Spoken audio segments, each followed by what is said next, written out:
So if you follow automotive reviews, you know Dan Neal. He's a reviewer for the Wall Street Journal. And he's just reviewed the Model Y with a pretty glowing review. And I just wanted to take a quote out of his review here. From behind the wheel, everything else in this category, the Mercedes-Benz GLC 300, the Range Rover Evoque, the Jaguar F-Pace, the Porsche Macan, feels like a sluggish, sloppy antique, a squawking modem trying to connect to the cloud. So, I mean, this was a really glowing review of the Model Y in the Wall Street Journal, which is not something that typically happens for Tesla. Like, there aren't typically that many glowing reviews. There's usually just a lot of rebukes and like, Tesla did this, Tesla did that, nah, nah, nah, Tesla bad.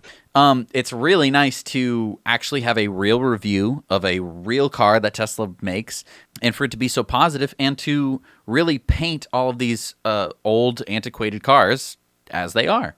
Was interesting, though, that there was no mention of range in the article, which at first I thought was a bad thing. I was like, why don't they mention what a great range it has? But then I thought, for the person who's first discovering this car, to not even mention that it has a range, range anxiety, might be a good thing. I just don't know. I'm still on the fence on that one. And then the other thing he doesn't mention in the article is that it can plug into the supercharging network. There's just no mention of charging at all. Well, I think with most cars, and we haven't been in this world for quite a while, when you're reading a review about the car, they're not talking about like, it has a 16.3 gallon gas tank and gas stations are easy to find. Like you don't need to talk about that because the infrastructure is just so much there that you don't even really need to hear about it. And as soon as you start to bring in charging, people go, hey, I have to charge it. Oh, what do I do? What do I do?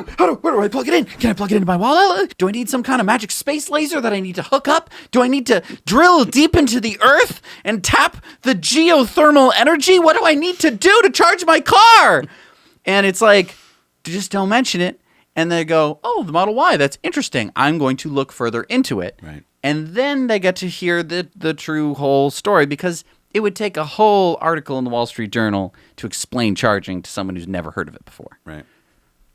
Anyway, yeah, it was nice to see a glowing review. And this is nice because you can send that review to the people in your life who just don't really understand the Tesla thing and who probably read the Wall Street Journal and haven't really heard anything about Tesla before. You can send them this article and they go, oh, the Wall Street Journal, let me just take a look at this. And they will go, oh, well, I am now interested in it. And you can explain to them supercharging.